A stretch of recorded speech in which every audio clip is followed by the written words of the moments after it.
What would you do if the person you built a life with told you that you weren't enough? That someone else was? My name is Ellen J. Frazier, and I'm 27. For 2 years, I was with Ethan. We lived together in a small downtown apartment, split rent, talked about getting a dog someday. I thought we were safe. Then one night, he told me the truth, and it ended everything. It started with an Instagram photo. We were on the couch after dinner, scrolling on our phones. Ethan posted a throwback of him and Natalie, his ex, from a concert years ago. The caption said, "Best night ever." Something tightened in my chest. I kept my voice light. I asked why he was posting that now. He shrugged and said it came up in his memories. I told him it felt strange posting old couple photos while we were together. His mood shifted immediately. He said I was being ridiculous, trying to control what he shared. I told him I wasn't trying to control anything. I just wanted to understand why Natalie still felt so present in our life. He laughed and called me insecure. I said I wasn't jealous. I just wanted to feel like I mattered. That was when the argument became about everything underneath it. He stood up, pacing, voice rising, saying I was making a big deal out of nothing. I asked him directly if he still had feelings for her. He hesitated. That hesitation told me everything. Then he said it, sharp and frustrated, like he was tired of pretending. "Honestly, she's the love of my life. You're just who I'm with right now." The room went silent. I didn't shout. I didn't slam doors. I stared at him, waiting for him to take it back. He didn't. He looked away and crossed his arms like he'd finally said something he'd been holding in for a long time. I stood up and walked to the bedroom. My hands went cold, my chest tightened, but my body moved like it already knew what to do. I opened the closet and pulled out my duffel bag. Behind me, Ethan's voice came, first annoyed, then confused.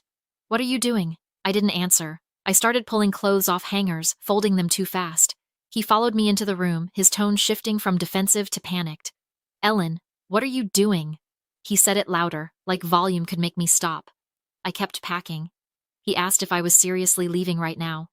I said yes, and my voice came out calm, which seemed to scare him more than yelling would have. He stepped closer, his voice cracking, saying it was just one thing he said in the heat of the moment. I stopped and looked at him. "You don't say something like that in the heat of the moment," I said. "You say it because it's true." His eyes filled with tears. He said it came out wrong, that he didn't mean it. I asked what he meant then. He stumbled through an explanation about being frustrated. I grabbed my phone charger from the nightstand. "You told me the truth," I said. "I'm just choosing to believe you." He started crying harder, reaching for my arm. I stepped back. He said, "Please, don't do this." I shook my head. "No, you don't love me," I said. "You're with me. That's not the same thing." I finished packing, zipped the bag, grabbed my laptop, wallet, and keys.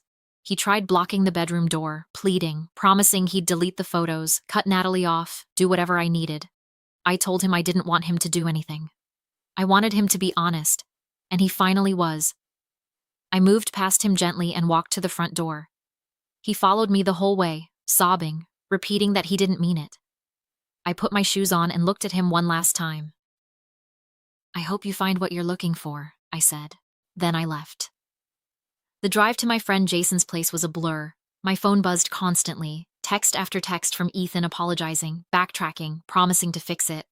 I kept replaying the moment, the way he said it so easily, like it was obvious, like I should have known I was temporary. Jason opened the door, took one look at my face, and asked what happened. I told him everything. He didn't say much at first. He just helped me inside, made space on the couch, handed me a beer, and said quietly, "No one should be someone's backup plan." I nodded because I didn't feel strong. I felt hollow. I didn't sleep much on Jason's couch. I'd close my eyes for 10 minutes, then jolt awake like my body was warning me I'd missed something. My head was loud. I kept replaying the exact way Ethan said it. How easily it came out. Like a conclusion, not a confession. My phone buzzed nonstop until Jason told me to put it face down and breathe. Ethan sent 15 texts before midnight. Apologies, explanations, promises. He said, "Please come home so we can talk." I muted the conversation. The only thing worse than the buzzing was realizing he thought there was still something to negotiate. In the morning it was worse. 6 missed calls before 9, voicemails stacked like bricks. In one he was crying so hard I could barely understand him. He said he'd been thinking all night and realized how badly he messed up. He said Natalie was just part of his past and I was his future. I deleted it halfway through.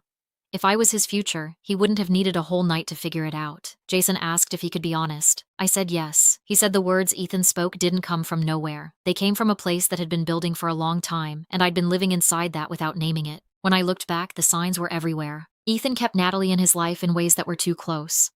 Her name came up constantly, threaded into stories like she was still stitched into his present. He'd mention inside jokes they had, places they went, songs that reminded him of her. When I asked why he still followed her on every platform, he said they ended on good terms and staying friends was mature. I didn't push because I told myself being secure meant not being controlling. I treated my discomfort like a character flaw I needed to fix. But his phone lit up with her messages at odd times. Late at night, early mornings, random afternoons when we were supposed to be together. He'd smile at the screen, type quickly, then lock it without explaining. When I asked who it was, he'd say, "Just Natalie checking in," like that was supposed to feel normal. Once I saw a text preview that said, "Miss you too." When I mentioned it, he got defensive. He said I was reading too much into things. I backed off because I didn't want to be that girlfriend who demands proof of loyalty. His social media told its own story. Ethan's Instagram still had photos of him and Natalie from 3 years ago. Beach trips, holiday parties, close-up selfies where they looked like they were still together. Our friends started noticing. Jason asked if he was still with his ex. My cousin looked confused when I said we'd been together for 2 years. Ethan laughed it off when I brought it up, said deleting old photos felt performative. I dropped it because I didn't want to seem possessive, but the discomfort stayed like a low hum I couldn't shut off. The apartment had its own evidence. Ethan kept a box in the back of our closet labeled Memories. I found it one day looking for winter clothes. Inside were ticket stubs from concerts with Natalie, a sweatshirt with her college logo, birthday cards she'd written him, little folded notes that said things like, "Forever and always." When he caught me looking at it, he didn't even look guilty.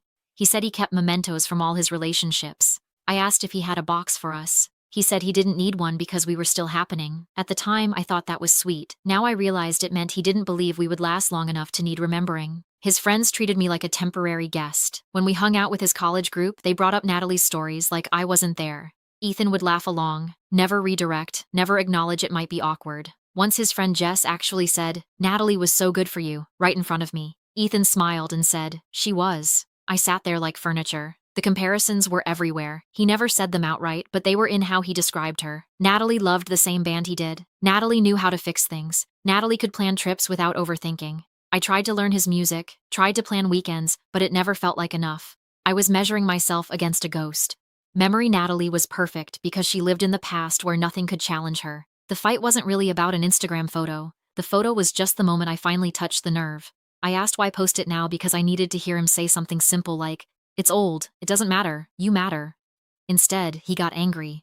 He treated my question like an accusation because the truth was closer than he wanted it to be. By day 3, mutual friends started reaching out. Ethan told people we broke up over a misunderstanding. Kayla called and asked what happened. I told her the truth. She went quiet, then said, "He actually said that." I said yes. Jess called me directly.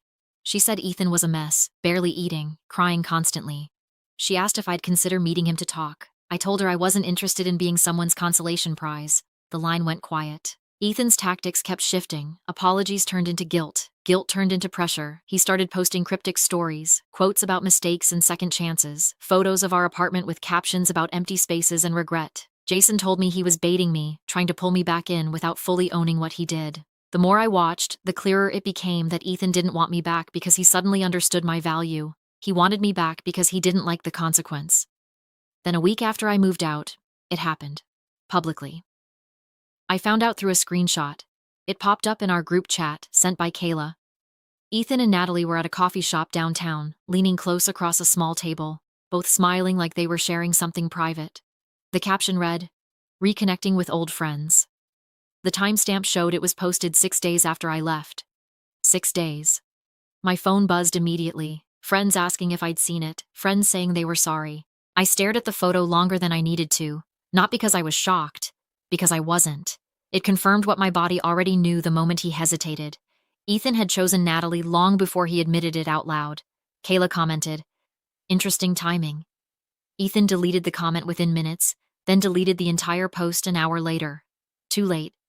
Screenshots were already circulating. Someone sent one from Natalie's account. Same table, same smiles. Her caption was different. Some connections never really fade. Ethan liked it almost immediately, then unliked it. Then he commented a heart emoji. Then he deleted that too. Jason said Ethan was spiraling. I said it wasn't my problem anymore, and I meant it. Ethan's texts changed tone after that. The apologies stopped. The panic turned into accusation. He said I gave up too easily. He said, real love means working through hard conversations, not walking away the second things get difficult. I responded once. One message. You told me you were settling for me. I chose not to let you. Then his mother called me. I almost didn't answer, but I liked her. She said Ethan was devastated, barely functioning. I told her I wasn't changing my mind. She went quiet, then said something I didn't expect. She said if someone said that to her daughter, she'd tell her to leave too. She admitted Ethan had always compared his relationships to what he had with Natalie, that it wasn't healthy. I thanked her for being honest. A few days later, Natalie posted screenshots of messages from Ethan dated 2 months earlier, the same time he and I were still living together. In the messages, Ethan told Natalie he missed her, asked if they could meet up, said he never really got over her. One message read, Ellen keeps reaching out, but she's not you. I was an idiot for letting you go. Group chats exploded. The timestamps were clear. The pattern was undeniable. Ethan had been telling Natalie that I was just a friend while telling me Natalie was just his past. They finally collided. Ethan went silent on social media for 3 days. When he came back, every photo with Natalie was gone. He posted a vague story. Lesson learned. Don't go backwards. An hour later, he posted another. Sometimes the person you think is your soulmate is just the one who teaches you what you don't deserve. He deleted that too. 2 weeks after the breakup, Ethan posted photos with a new woman. Not Natalie, someone else entirely. Blonde, younger, worked in marketing. His caption said, New adventures. People started whispering about how fast he moved on. The cycle was obvious now, and it wasn't flattering. The drama wore everyone down. Mutual friends started distancing themselves. Ethan became the friend people felt sorry for but didn't want to deal with. Kayla ran into him at the grocery store a month later. She said he looked terrible, lost weight, dark circles. He asked about me immediately. She told him I was doing fine, that I'd moved into my own place. He started crying right there between the cereal boxes. When Ethan finally reached out again, it was just one message. I think I need help. I ruined everything. I read it once and felt nothing. No anger, no pull, just distance. I didn't reply. I didn't block him either. I let the silence do the work. A few days later, Jess called Kayla, and Kayla called me. Jess had finally had a real conversation with Ethan. He told her he'd never fully let Natalie go, that he'd been holding on to the idea that she might come back someday, even while building a life with me. He said he thought being with me would make the feeling disappear. Instead, it just made him hide it better. That sentence stayed with me. He didn't fall in love with me and then lose her. He used me to avoid losing her. Jess said Ethan had started therapy twice a week. That his therapist helped him name what he'd been doing, keeping people in orbit, using attention as reassurance, confusing nostalgia with destiny. Jess said he wasn't asking for me back anymore. He just wanted me to know he understood what he did and didn't blame me for leaving. I heard about Ethan less and less. Mutual friends stopped bringing him up because there was nothing new to say. He wasn't spiraling anymore, but he wasn't thriving either. He was just existing, learning slowly what it meant to sit alone with choices he couldn't undo. I didn't feel sorry for him, and I didn't feel angry. I felt detached. I moved into a smaller place across town. New light, new routines. I bought furniture that fit me instead of us. I slept better. I started seeing a therapist myself, not because I was broken, but because I wanted to understand why I'd accepted being second for so long without naming it. The answer wasn't weakness, it was hope. I kept hoping love would choose me back if I stayed patient enough. I stopped doing that. One afternoon, I ran into Ethan by accident at a coffee shop near my office. I was there with a woman I'd started seeing casually, someone kind and uncomplicated, someone who reached for my hand without hesitation. Ethan was sitting alone by the window, staring at his phone like it might say something kind if he waited long enough. He looked up, saw me, and froze. I nodded once, polite, distant. Then I turned back to my coffee. He didn't approach me, he didn't follow me, he just sat there, hands wrapped around a cup he wasn't drinking from, watching a life move past him. A few weeks later, I ran into Ethan again. This time it wasn't accidental. He'd asked Jess to ask Kayla if I'd be willing to meet him one last time. Not to get back together, just to say goodbye properly. I said yes, mostly because I wanted to see if there was anything left inside me that would make the decision feel unfinished. We met at a quiet park near the river. Ethan looked healthier but smaller, like someone who'd lost the version of himself he used to hide behind. He apologized, but this time it was different. No panic, no bargaining, just ownership. He said he finally understood that he hadn't lost me because of one sentence. He lost me because that sentence revealed a truth he'd been living around for years. He said he was learning how to sit with discomfort instead of reaching for someone else to fix it. I listened. When he finished, he asked if I ever would have stayed if he'd been honest sooner. I said maybe. I said honesty would have given us a real chance. But I also said that chance was gone now, and that was okay.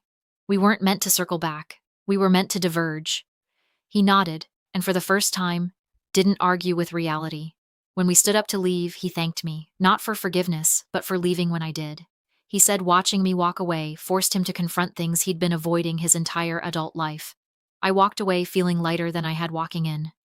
Not because I'd won, but because there was nothing left to prove. Later that night, Daniel came over with takeout and terrible jokes. We sat on the floor eating noodles because neither of us felt like pretending to be put together. He asked how my day was. I told him the truth. He listened without trying to fix it. When I finished, he smiled softly and said, "I'm really glad you chose yourself." That was it. No grand declaration, just quiet affirmation. For the first time, I didn't feel like I was someone's in-between. Time did what time is supposed to do. It softened the sharp edges without erasing the memory. Weeks passed, then months, and the story that once felt like it took up all the space in my chest became something I could hold without it cutting me. Life with Daniel unfolded honestly. There were no comparisons, no unspoken competitions with someone from his past. No moments where I felt like I had to earn my place. He showed up when he said he would. He talked about me like I was part of his present, not a temporary solution to an old ache. One night, months later, Daniel asked me something simple while we were washing dishes. He asked what finally made me leave. Not what he said, but why I believed him the first time. I thought about it for a long moment. I told him I realized that loving someone shouldn't feel like waiting to be chosen. That if someone tells you they're settling, you don't argue them into valuing you. You walk away and let them live with the truth they revealed. About a year after I left, Daniel and I took a weekend trip to the coast.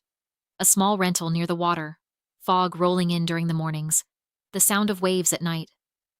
One evening, we sat on the deck wrapped in blankets, watching the sky darken. Daniel looked at me and said something that stayed with me. He said he loved that I knew how to walk away from things that didn't honor me. He said it meant I would never stay somewhere out of fear. That was when it fully landed. Leaving Ethan wasn't a loss. It was the moment I stopped bargaining with myself. It was the moment I chose clarity over comfort, dignity over familiarity, truth over hope that something would magically become what it never was. I didn't regret loving Ethan. I regretted ignoring my intuition for as long as I did. But even that regret softened into gratitude, because if he hadn't been so careless with the truth, I might have stayed and learned the lesson the hard way over many more years. Some people come into your life to stay. Others come to show you what you won't accept again. Ethan showed me that I will never be someone's placeholder. I will never compete with a memory. I will never shrink myself to fit into someone else's unfinished story. I didn't win him back. I didn't need to.